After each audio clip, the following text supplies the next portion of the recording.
Salut à tous et bienvenue sur la chaîne JKM Officiel TV. Aujourd'hui, dimanche 4 août 2024, nous voulons, comme d'habitude, prendre cette journée pour vous présenter un message de l'Évangile, un message de la parole de Dieu. Et ce matin, nous allons partager un message concernant comment briser les malédictions. Oui, les malédictions sont un phénomène très courant et qui existe, qui est palpable. On peut le trouver partout, sauf qu'il y en a qui en sont informés, qui savent les détecter, d'autres ne sont pas informés. Bien sûr, il y en a aussi qui exagèrent et qui attribuent à tort tout petit événement malheureux qui arrive, il l'attribue à une malédiction. Mais nous allons commencer par étudier, voir les malédictions, comment elles se présentent, comment elles agissent et d'où est-ce que ça vient. Qu'est-ce qui fait que certaines personnes, certaines familles, même certaines nations, certains groupements, certaines tribus peuvent se retrouver sous le coup d'une malédiction plus grande ou peut-être petite et tout ça. Qu'est-ce qui arrive à créer, à porter les malédictions dans la vie de certaines personnes ou de certains groupes de personnes. Alors, avant d'aller plus loin, je voudrais que nous puissions lire un texte de la Bible qui montre comment les malédictions arrivent, comment les malédictions agissent, comment les malédictions se présentent. Et avec ça, on peut déjà avoir de la lumière, on peut déjà détecter un peu ce que c'est qu'une malédiction et comment elle opère dans la vie des gens. Donc, nous allons lire dans le livre du Deutéronome, c'est le 5e livre de la Bible, en commençant par la Genèse, Deutéronome chapitre 28. Nous lirons à partir du verset 15 jusqu'au verset 46. Là, c'est Dieu lui-même qui est en train de parler au peuple d'Israël. Écoutez un peu, je vais lire in extenso ce que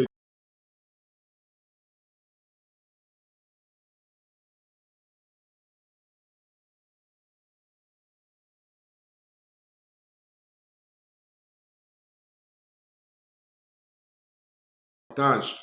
Tu seras maudit dans la ville et tu seras maudit dans les champs. Ta corbeille, ta huche seront maudites. Le fruit de tes entrailles, ça veut dire tes enfants, et le fruit de ton sol, ce que tu produis dans l'agriculture. Le porté de ton gros et de ton menu bétail, ça veut dire ton élevage. Toutes ces choses seront maudites. Tu seras maudit à ton arrivée, tu seras maudit à ton départ. L'Éternel enverra contre toi la malédiction, le trouble, la menace au milieu de toutes les entreprises que tu feras, jusqu'à ce que tu sois détruit, jusqu'à ce que tu périsses promptement à cause de la méchanceté de tes actions qui t'aura porté à m'abandonner.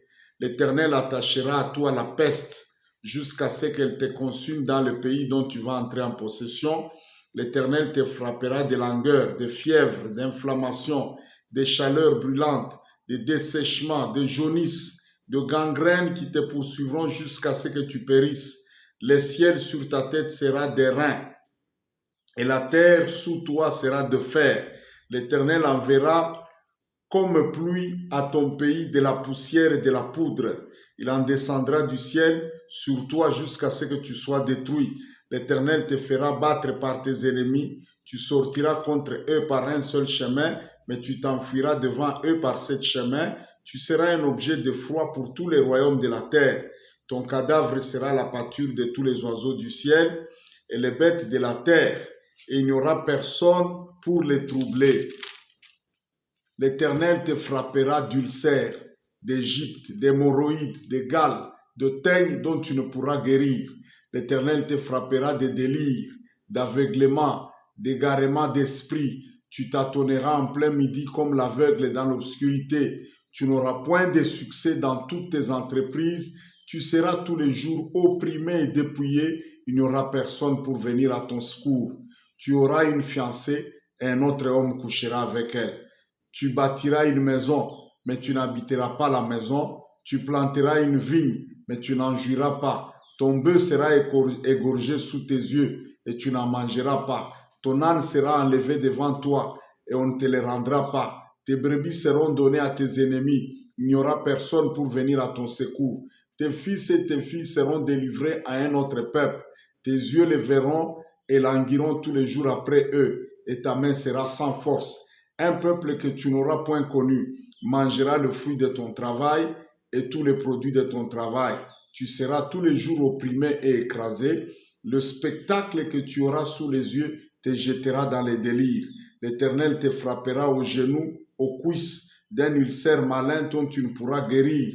Il te frappera depuis la plante du pied jusqu'au sommet de la tête. L'Éternel te fera marcher, toi et ton roi que tu auras établi sur toi, vers une nation que tu n'auras point connue, ni toi ni tes pères, et là tu serviras d'autres dieux, du bois et de la pierre, et tu seras un sujet d'étonnement, de sarcasme et de raillerie parmi tous les peuples chez qui l'Éternel te mènera. Tu transporteras sur ton champ beaucoup de semences, mais tu feras une faible récolte, car les sauterelles la dévoreront. Tu planteras de vignes et tu cultiveras, mais tu ne boiras pas de vin et tu ne feras pas de récolte, car le ver le mangeront. Tu auras des oliviers dans toute l'étendue de ton pays, mais tu ne te oindras pas d'huile, car les olives tomberont. Tu engendreras de fils et de filles, ils ne seront pas à toi, car ils iront en captivité. Les insectes prendront possession de tous les arbres et du fruit de ton sol. L'étranger qui sera au milieu de toi s'élèvera toujours plus au-dessus de toi, et toi tu descendras toujours plus bas. L'étranger te prêtera, tu ne sauras jamais lui prêter. Il sera la tête et tu seras la queue. Toutes ces malédictions viendront sur toi. Elles te poursuivront et seront ton partage jusqu'à ce que tu seras détruit parce que tu n'as pas obéi à la voix de l'Éternel ton Dieu, parce que tu n'as pas observé ses commandements et ses lois qu'il te prescrit. Voilà. Voilà là un peu un résumé de ce qu'on appelle les malédictions. Et là, c'est la parole de Dieu qui nous les présente. Et nous pouvons les résumer en bloc pour dire là où il y a des malédictions, il y aura des phénomènes de mort précoce, des accidents, des cancers, des maladies incurables à répétition. À répétition, elles sont comme si elles sont programmées là. Et il y aura des divorces, des stérilités, des instabilités conjugales répétées, des pertes des enfants par la mort ou par, je ne sais pas moi, des enlèvements ou quoi, à répétition. La pauvreté et l'instabilité sociale seront des choses généralisées et chroniques dans une famille ou dans un peuple. À répétition, il y aura des divisions, il y aura des inimitiés et des mésententes. À répétition dans la famille, il y aura des échecs, des blocages et des difficultés, des histoires difficiles à expliquer, des échecs difficiles à expliquer, et cela à répétition et en permanence dans la personne ou dans la famille. Ça, ce sont des signes de malédiction.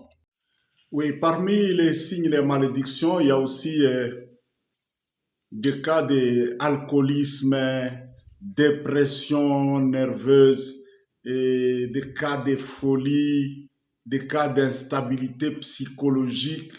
Il y a des familles comme ça où c'est presque tout le monde qui sombre dans l'alcoolisme, c'est presque la majorité des enfants qui sombrent dans la drogue, c'est presque tout le monde qui arrive à tomber dans des maladies psychopathologiques, la dépression nerveuse, des histoires un peu difficiles à expliquer là. Il y en a même qui deviennent, qui perdent un peu le sens, ils deviennent un peu fous, tout ça. Et à chaque génération comme ça revient, des histoires comme ça. Oui, quand vous voyez dans une famille des histoires comme ça à répétition, ou soit encore des stérilités à répétition, on ne se multiplie pas bien facilement, soit vous voyez des cas des divorces à répétition, des accidents, des morts inexplicables à répétition, des pauvretés à répétition, et des tensions, des divisions comme ça où les gens ne s'entendent pas et il y a des inimitiés terribles qui se transmettent de génération en génération où la famille est toujours divisée et la famille n'est pas toujours unie, il n'y a pas de paix dans cette famille, il n'y a pas d'harmonie dans cette famille-là. Souvent des choses comme ça, quand c'est à répétition et c'est un peu permanent là, il y a beaucoup de chances qu'il y ait des malédictions qui travaillent là-bas. Et d'où viennent les malédictions? Les malédictions ne sont pas un produit du hasard. Ne tombent pas par hasard comme ça sur les gens. Comme Dieu lui-même l'a dit dans Deutéronome, la racine principale des malédictions, c'est la désobéissance, c'est la rébellion.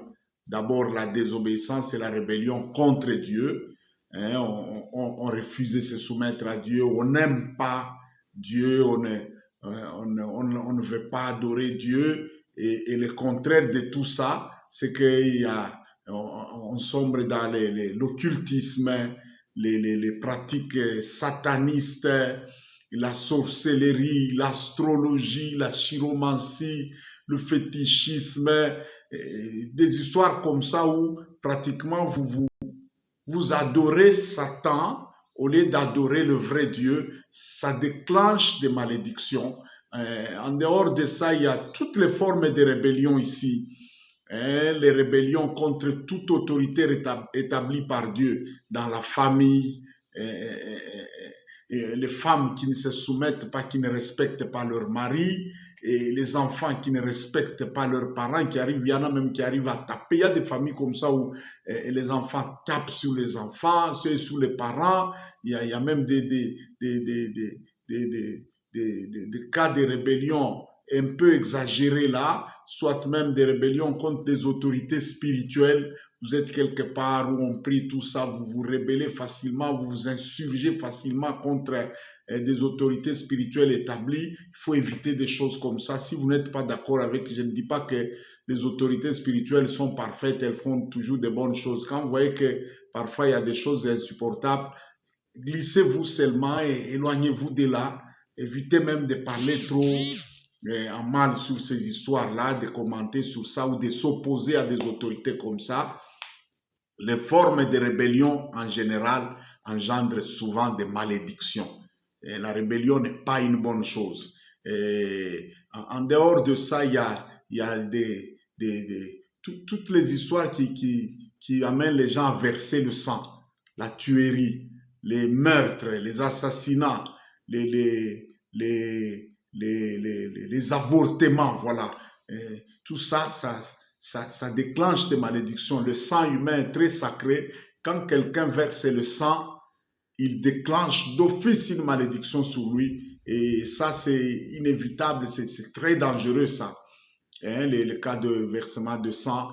Et souvent, les familles qui ont des malédictions, il y a peut-être un de leurs ascendants là qui avait un pouvoir, une autorité, il a exagéré, il a versé trop de sang et ça a libéré une malédiction sur la famille. Il y a des histoires, par exemple, des familles dans lesquelles les gens se sont adonnés à la prostitution, et tous les péchés là, toutes les dépravations du sexe, voilà.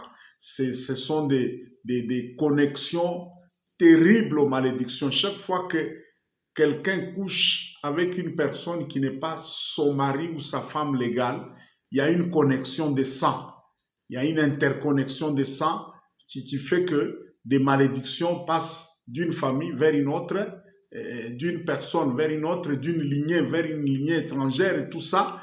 Il y a même des gens, des cas de personnes chargées de malédictions, des sorciers, tout ça, qui prennent le plaisir comme ça à répandre un peu leurs malédictions et leurs charges de malédictions sur d'autres personnes par le sexe, pas le sexe. Vous voyez une dame bien là qui vous aime comme ça et qui s'offre à vous comme ça, vous ne savez pas, vous pensez que c'est un avantage, mais on vous a transféré, on vous a partagé des malédictions. Vous avez pris une femme d'autrui. L'adultère déclenche des malédictions. La prostitution déclenche des malédictions. Déflorer des filles d'autrui. Là aussi, c'est en même temps de la prostitution, de la dépravation sexuelle, mais en même temps aussi un péché de sang. Parce que quand vous déflorez là, c'est du sang. Il y a beaucoup d'histoires comme ça. Vous êtes jeune homme et vous avez profité de la vie, vous avez couché avec des filles, même des femmes d'autrui, vous avez défloré des filles d'autrui, vous avez même amené d'autres à avorter, ou bien vous-même, vous avez conçu, vous avez avorté. Il y a plein d'histoires comme ça que les gens arrivent à faire et qui libèrent des malédictions dans leur vie. Et quand ces malédictions commencent à agir, ce sont des phénomènes bizarres et des phénomènes très compliqués. Vous allez le voir seulement que tout ce que vous faites, ça n'arrive pas à arrêter ces phénomènes-là. Vous sentez que ça perdure, c'est comme ça, on dirait que c'est programmé dans votre vie. Non, non, il y a quelque chose qui a été fait soit par vous, soit par vos ascendants et qui a libéré ce phénomène sur votre famille, qui a libéré ce phénomène sur votre vie. Et c'est comme ça que les malédictions entrent et commencent à agir dans une personne, dans une famille ou dans un groupe de gens. Oui, la bonne nouvelle dans tout ça, c'est que Dieu lui-même nous a donné une issue, une porte de sortie pour échapper, pour sortir de malédictions et commencer une nouvelle vie, commencer une nouvelle page de notre vie. Parce qu'en fait, concernant les malédictions, toute la race humaine, depuis Adam, le premier homme qui s'était rebellé contre Dieu, la malédiction était déjà entrée. Si vous lisez la Genèse, vous verrez que le jour où Adam a péché, Dieu a maudit la terre, il a dit, et désormais, quand tu vas cultiver, la terre ne va pas bien produire, et tu vas manger à la sueur de ton front, et chaque fois que tu vas cultiver la terre, au lieu qu'elle te donne ce que tu as semé, elle va te produire des épines et des ronces. Déjà, c'est la malédiction qui avait commencé, et même aujourd'hui, il y a des gens qui se permettent de citer certains versets qui, en fait, sont des punitions, mais ils les citent comme si c'était une promesse de Dieu. Dieu a dit, tu mangeras la sueur de ton front. Eh mon ami, c'est pas une bénédiction ça. Quand on dit à quelqu'un qui va manger la sueur de son front, ça veut dire qu'il va travailler trop dur, il va dépenser son énergie, mais pour récupérer seulement très peu. Et ce travail pénible-là, sans bon résultat et presque sans résultat, finira par le détruire, il finira par retourner à la poussière d'où il a été tiré. Donc il ne faut pas citer des choses que vous ne comprenez pas bien. Voilà. Donc Dieu, depuis Adam, les hommes sont tombés dans la malédiction.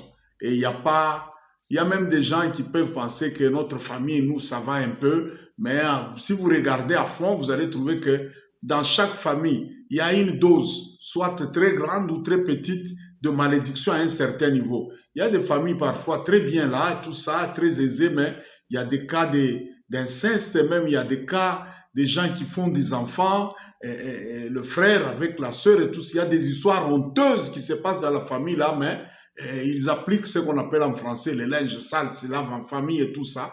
Donc chaque famille de la terre ici a une dose, grande ou petite, est chargée d'une certaine malédiction. Tous, on était cuits dans cette histoire-là. Dieu a pourvu une solution. Il a envoyé son propre fils.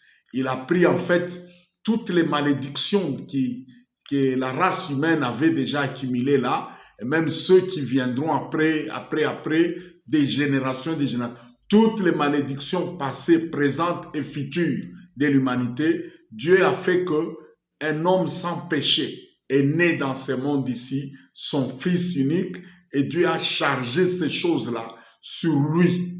En Ésaïe 53, si vous lisez, et vous allez voir que concernant la mort de Jésus, on dit le châtiment qui nous donne la paix est tombé sur lui. Il a été frappé pour nos iniquités et dans ses blessures, nous avons été guéris. Voilà, c'est la mort de Jésus-Christ à la croix qui nous a donné une issue de sortie de la malédiction. Et pourvu que nous puissions regretter sincèrement ces malédictions-là, nous repentir de ça, accepter cette œuvre rédemptrice que le Christ a accomplie à la croix et nous engager maintenant à vivre une vie de respect envers Dieu, d'obéissance et une vie où on évite ces histoires-là, l'occultisme, l'idolâtrie, la magie, les meurtres, les fétichismes et même les impudicités, les adultères. On s'engage à ne pas aller encore sur ces chemins-là.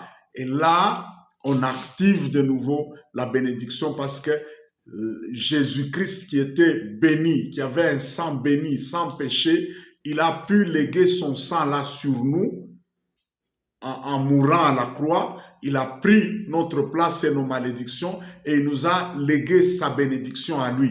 Vous voyez un peu à quel prix Dieu nous a redonné une nouvelle vie, il nous a redonné une nouvelle page de vie et nous avons connu ce qu'on appelle le rachat, la rédemption et la nouvelle naissance. Et si vous lisez dans Galates chapitre 3, il y a quelque part où la Bible dit « Christ nous a rachetés de la malédiction de la loi en étant devenu lui-même malédiction. » Galates chapitre 3, versets 13 à 14, dit « Christ nous a rachetés de la malédiction en devenant lui-même malédiction parce qu'il est écrit « Maudit soit quiconque est crucifié à la croix. » Et ainsi, par sa mort-là, il a pu permettre que nous puissions entrer dans la bénédiction d'Abraham et que nous puissions recevoir l'esprit de la bénédiction, l'esprit de la promesse, l'esprit de Dieu qui va nous guider dans une nouvelle voie, dans une nouvelle vie pour que nous menions une vie de justice, une vie qui plaise à Dieu, une vie bénie. Donc, c'est ça l'issue, la seule issue contre toute malédiction, c'est celle-là. Et je suis là pour te donner cette chance-là de sortir de la malédiction, quelle que soit la dose qui est dans votre vie, dans votre famille, dans votre nation, en acceptant le Seigneur Jésus-Christ, en regrettant sincèrement tes péchés propres et les péchés de tes ascendants, de tes ancêtres que tu ne connais même pas, qui ont légué une charge de malédiction sur toi. C'est comme sur nous tous ici, on a hérité quand même une certaine dose de malédiction. Donc, accepte maintenant cette occasion et fais avec moi cette prière et que par cette prière ici, tu ouvres ta bouche, tu te libères, tu acceptes l'œuvre rédemptrice que le Christ a accomplie à la croix et ainsi tu acceptes cette nouvelle grâce de bénédiction qui vient sur toi. Si tu es d'accord avec ça, bien sûr, tu peux répéter après moi ce que je suis en train de dire ici. Dis Seigneur Jésus-Christ, je crois que tu es le Fils de Dieu. Je crois que tu es mort à la croix pour mes péchés. Je crois que tu as été crucifié au bois maudit à ma place. Et par ta mort, mes malédictions sont passées vers toi et tu m'as légué ta bénédiction. Je regrette sincèrement mes propres péchés, les péchés de ma famille, les péchés de mes parents, les péchés de mes ancêtres. J'accepte que par ton sang, je suis pardonné, purifié de tous ces péchés et que toutes les chaînes de malédiction sur ma vie sont brisées. À partir de ce jour, par la grâce de Dieu, je m'engage à vivre dans la crainte de Dieu. Je m'engage à vivre saint de corps et d'esprit. Je refuse de vivre dans l'occultisme, dans la magie, dans le fétichisme, dans la sorcellerie. Je refuse de vivre dans l'adultère et dans l'impudicité. Je prends mon corps, je te l'offre comme le temple de Dieu, le temple du Saint-Esprit. Et par la grâce de Dieu, je ne vivrai, je ne connaîtrai que la femme ou l'homme à qui je vais me marier légalement. Merci Père, merci Dieu de me racheter, de me libérer. Et dès cet instant, par la puissance du sang de Jésus-Christ, par la puissance du nom de Jésus-Christ, je déclare que je suis libéré de toute malédiction. Je suis libre de toute malédiction et je suis lavé de tous mes péchés dans le nom de Jésus-Christ. Amen. Merci beaucoup et bonne chance dans la vie.